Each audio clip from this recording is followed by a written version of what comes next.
આજે રાજુલાથી જે special Baleno બ્રોન્ક્સ આવી છે ફાઇનલ અમે રિવ્યુ સર ને પૂછીશું સર રાજુલા આટલા દૂરથી આવ્યા તો કેવું કામ લાગ્યું છે? કામ બહુ સારું હતું અને એટલા માટે પણ અમે કામ કરાવ્યા.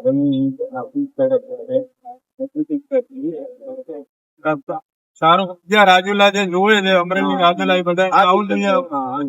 કેવું લાગ્યું ભાઈ ઉસ્તાદ તમને? બહુ મસ્ત ને ક્વોલિટી કામ કરીને આપ્યું ને 100%. Thank you so much. તમે બસ રાખ્યો. Thank you so much. તમારે બી તમારી ગાડીમાં પ્રીમિયમ મોડિફિકેશન કરાવવું છે સારું લક્ઝરીઝ તો વિઝિટ કરો Legato car lifestyle Ahmedabad south Bopal. Thank you so much.